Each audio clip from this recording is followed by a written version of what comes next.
बढ़िया। हाँ देखना, एक क्वेश्चंस में हमें देखा था since 1 plus X to the power N का एक्सपेंशन में NC0 NC1 x NC2 x square NC3 x cube NC4 x4 dot dot dot ऐसा था NCn x to the power n। तो यहाँ पर ध्यान देना, पहला टर्म 1 है, दूसरा टर्म x है, तो उसका एक्सपेंशन कितना इजी था, A1 पावर 1, यहाँ 2 पावर 2, A3 तो पावर 3। तो इसी तरह से यहाँ पर एक्सपेंशन अगर निकालते हम लोग तो 1 plus a to the power m, 1 plus a to the power m plus n, इसका एक्सपेंशन निकालते तो n के जगह पर m प्लस n रह जाता, C0 plus m plus n C1 a to the power 1, m plus n C2 a to the power 2 dot dot dot. तो m plus n Cn a to the power n। अब इसमें से questions बोला जा रहा है, यहाँ पे n प्लस n तक जाएंगे, m प्लस n है, तो लास्ट टर्म यहाँ पर m plus n a to the power m plus n होगा। अब यहाँ पर देखना, तो हमें पूछा क्या जा रहा है, coefficient of a to the power m। अगर बोलो a पे पावर 1 का कोफिशिएंट पूछा होता तो ये रिजल्ट आता m plus n C1, a square का कोफिशिएंट पूछा होता तो m प्लस n C2 आता। अगर ए क्यू आगे अगर नेक्स्ट टर्म होता MC3 m plus n C3 a to the power 3, तो हमें ए क्यू का कोफिशिएंट पूछा जाता तो m प्लस n C3। तो यहाँ पर हमें क्या देखने को मिल रहा है, यहाँ पर ध्यान देना, तो coefficient of a to the power m is equal to m plus n तो रहेगा, m plus n sir m plus n C/m। CM, good, बहुत बढ़िया, क्योंकि जो पावर रहेगा वही यहाँ पे रहेगा। Coefficient of a to equal to this, इसे सिंप्लीफाई करो तो m plus n factorial by m factorial और m plus n minus n, this is the n factorial. ये आ जाएगा हमारा m प्लस n CM का रिजल्ट। एंड अब coefficient of a to the power n मालूम करना है,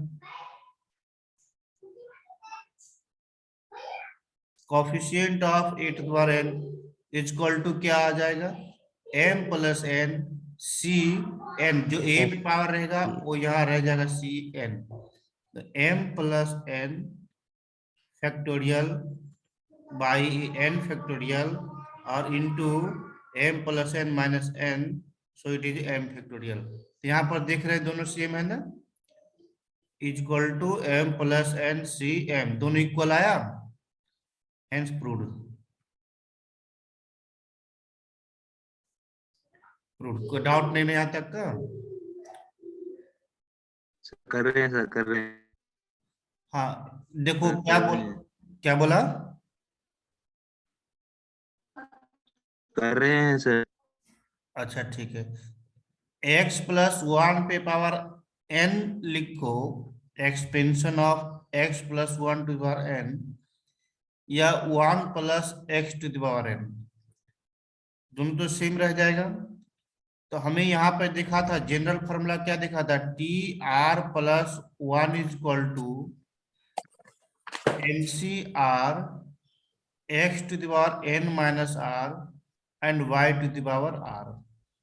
तो TR माइनस 1 टर्म निकालना है, तो r माइनस 1 है, यहाँ r प्लस 1 था तो उससे एक छोटा r था, r माइनस 1 रहेगा उससे छोटा एक r माइनस 2 हो जाएगा, NC r माइनस 2, और x के जगह पर तो वहां n है, y के जगह पर x है, तो x to the power r minus 2। फिर TRS टर्म निकालना होगा, NC r minus 1 x to the power r minus 1। फिर r प्लस 1 टर्म निकालना है, तो NCR x to the power n minus r, this is the sir क्या sir. बोलो, any doubt?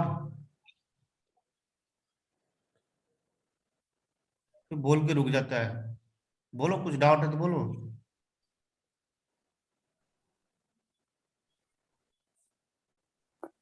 Sir T R minus one sir थोड़ा बोलेंगे sir ये वाला। टी आर माइनस वन वाला देखो, yes sir. T R plus one general formula हम लोगों ने पढ़ा था, इसको रिलेट करना यस सर। कैसे, आर प्लस वन यहाँ पे जो लिखा हमने बाद में, आर प्लस वन से एक छोटा ये आर है, यस सर। फिर एक्स पे पावर डायरेक्ट टर्म इन हमने देखा था x plus y to the power n, तो x जो पहला टर्म था वो x था, x पे power n minus r, and y to the power जो यहाँ पे आया वही पावर यहाँ पे आ जाएगा, r हो जाएगा। तो इस तरह से यस हमें सर। पुट करना है, तो r माइनस वन एक टर्म निकालना होगा, तो यहाँ r माइनस वन से एक छोटा, r माइनस वन से एक छोटा क्या होगा, r minus r minus two. अब यहाँ पर जो x था, यहाँ पर x की जगह पर यहाँ पे क्या लिखा है एक्सपेंशन में वन, तो वन पे वन। पावर कुछ भी डालेंगे तो हमें तो वन ही रहेगा, तो इसलिए टर्म लिखने के लिए सेकंड फैक्टर जो आया था यहाँ पे उसे लिखने की तो जरूरत नहीं था, सिर्फ हम y वाला Yes, टर्म sir. लिखते हैं, तो y वाला टर्म लिखेंगे जो यहाँ रहेगा वही पावर रहता है, तो r माइनस टू है तो r माइनस टू पावर हो जाएगा, फिर आर Yes, टर्म sir. निकालेंगे तो उससे एक छोटा r माइनस वन और x पे पावर r माइनस वन रह जाएगा, फिर r प्लस वन निकालेंगे तो उससे एक छोटा r और x to the power r रह जाएगा। इस तरह से मैं निकाला, लेकिन यहाँ पे देखना क्वेश्चंस बोला जा रहा है coefficients of r s term, तो कोफिशिएंट कितना हो गया, coefficient of r minus one th term is equal to r minus n th term is equal to, सिर्फ कोफिशिएंट हम लोग सिर्फ इतना को बोलते हैं, तो एक्स में जो मल्टीप्लाई है, एक्स में जो मल्टीप्लाई है सिर्फ वो टर्म कोफिशिएंट रह जाएगा, इसे इरेज कर देते हैं। एक्स में क्या बताओ, तो एक्स में क्या मल्टीप्लाई है, यहाँ पे एक्स में जो मल्टीप्लाई रहेगा वही कोफिशिएंट होगा, दिस इज द कोफिशिएंट, इसी को हम लोग कोफिशिएंट बोलते हैं। Coefficient of r minus one term is NCR minus two. NCR minus two. Very good, फिर यहाँ पर coefficient of r s term equal to क्या रह जाएगा, NCR minus one. NCR minus one, बहुत बढ़िया, and coefficient of r plus one th term is NCR. R. अब यहाँ पर कह रहा है तीनों का रेशियो 1:2:3 है, that is in according to questions NCR minus two is to NCR minus one, NCR minus one is to NCR is equal to 1:2:3, question ऐसा आ गया, इक्वल टू 1:2:3, तब यहाँ पर फॉर्मूला पुट कर देंगे, एनसीआर माइनस टू का n factorial by r minus two r factorial into n minus r plus sir. Sir क्या बोलो, आर माइनस आर का फैक्टोरियल ना? नहीं नहीं सर, सही है सर, सही सही। एन फैक्टोरियल, फिर ये r minus one factorial, minus one का फैक्टोरियल एन माइनस आर सर n minus r plus 12. और plus one. N factorial, n factorial r r का factorial, factorial n n minus minus r का factorial equal to 1:2:3। n minus अब यहाँ पर r देखो plus simplest form में लिखेंगे, सिंपलेस्ट फॉर्म में लिखेंगे, जो तीनों में सेम है उसको बाहर कर देंगे, काट सकते हैं, हटा सकते हैं, यस सर। तो ऊपर से वन आ जाएगा, नीचे में आप बताओ तो r minus two, r minus one और आर में से सबसे छोटा आर माइनस टू है, तो तीनों को r minus Yes, sir. Two के फैक्टोरियल में लिखने की कोशिश करेंगे, तो आर माइनस टू फैक्टोरियल, अब n minus r plus two, n minus r plus one, n minus r में सबसे छोटा एन माइनस आर है, तो इसको भी लिख सकते हैं n minus r plus two into n minus r plus one और into n minus r factorial. पहला को हमने लिखा एन माइनस आर फैक्टोरियल। इसके बाद देखो ऊपर में 1 आर माइनस 1 को लिखेंगे, आर माइनस 1 को r minus 1 into r minus 2 factorial, और एन माइनस आर को n minus r plus 1 into n minus r factorial is to 1 upon, ये सबसे छोटा हमारे पास आर फैक्टोरियल रह गया, फिर एन माइनस आर फैक्टोरियल रह जाएगा, ये सॉरी आर फैक्टोरियल को लिख सकते हैं हम लोग उससे भी छोटा, r into r minus 1 into r minus 2 factorial, और एन माइनस आर फैक्टोरियल रह गया, इक्वल टू कितना है 1:2:3। यहाँ पर देखो जो जो कट जा रहा है उसको ध्यान देना, क्या क्या कट जा रहा है, आर माइनस टू सभी में है, r minus 2 factorial, n Yes, minus sir. R factorial, n minus r factorial, n minus r factorial सभी में है।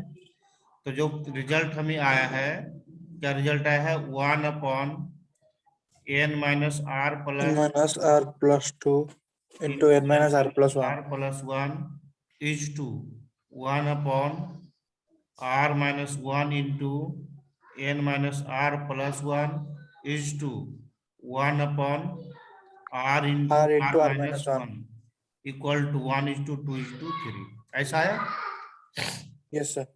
हाँ, अब यहाँ पर तीनों को इक्वल करने के लिए यहाँ पर और भी देखो तो और क्या कर सकते हैं, जो कि हमारे पास, या तो तीनों को क्या कर सकते हैं बताओ, रेशियो वाला टर्म को कैसे ब्रेक कर सकते हैं। यहाँ पर देखना, तो पहले यहाँ पर हम नेक्स्ट पेज में लिखा, हम यहाँ पे अच्छा इसी पेज में लिख देते हैं, इसको इरेज करके यहाँ इरेज कर रहे हैं। तुम लोग लिख लिया था ना इसे, Yes, sir. Yes, sir. सब लोग लिख लिया था।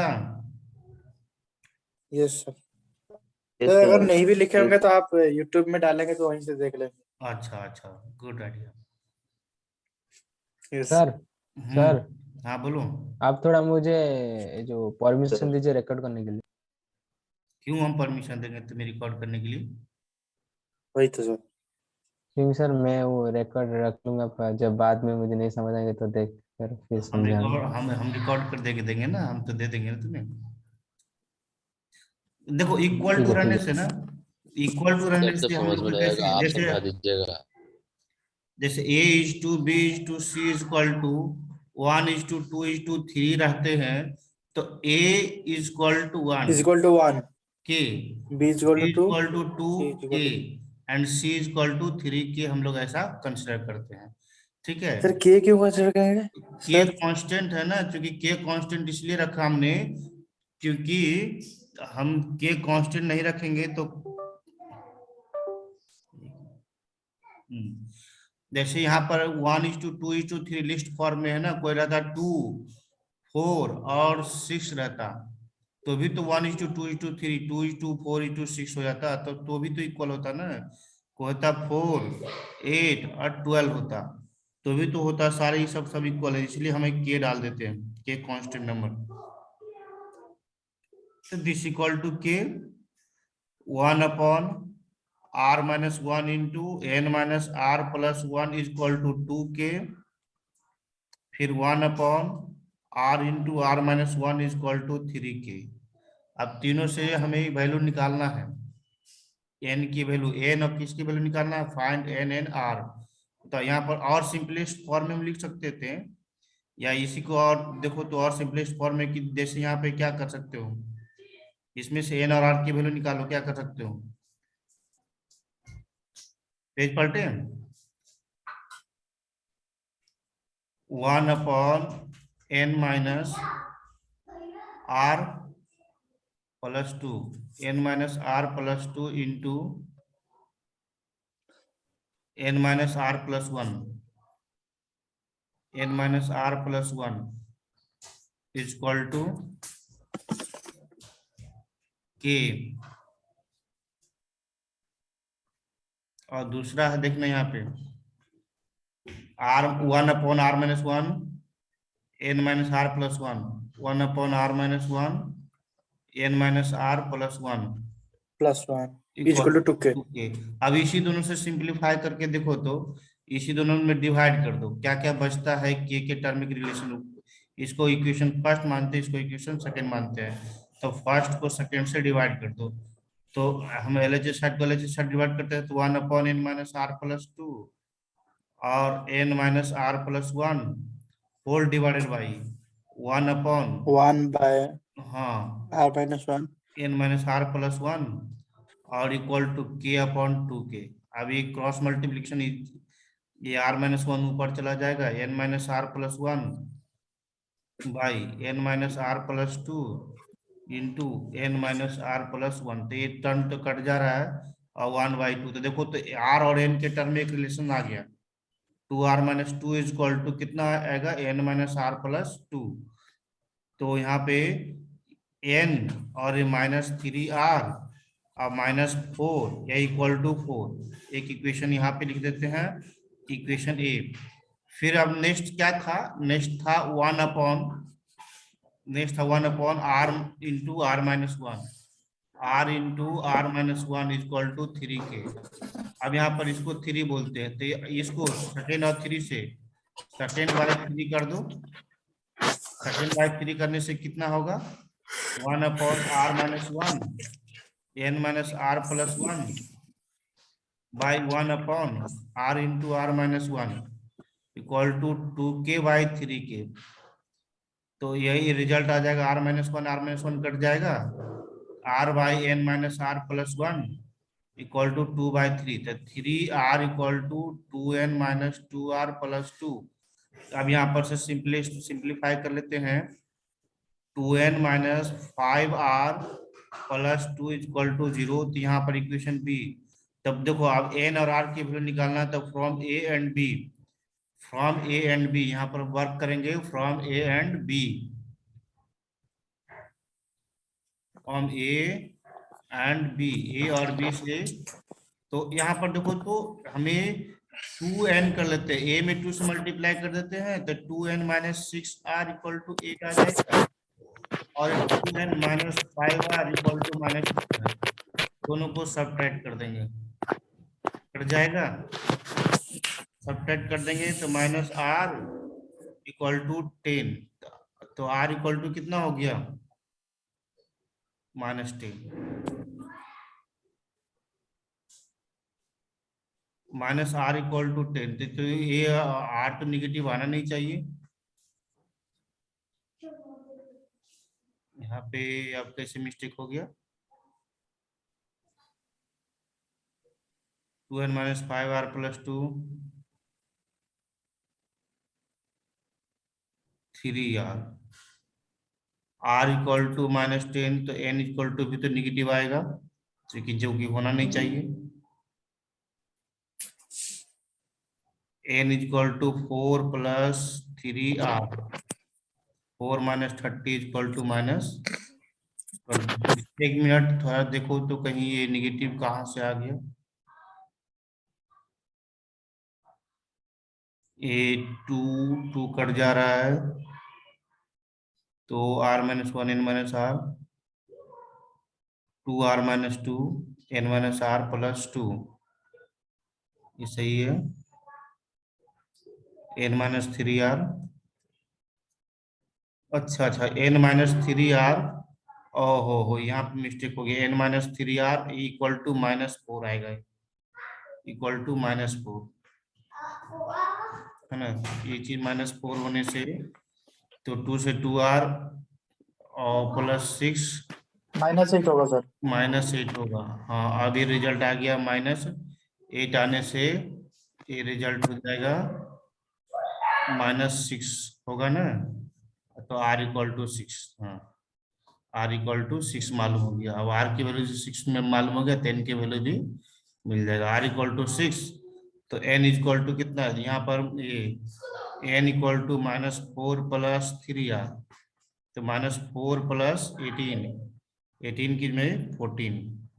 तो n की वैल्यू और r की वैल्यू मिल गया। तो यस सर।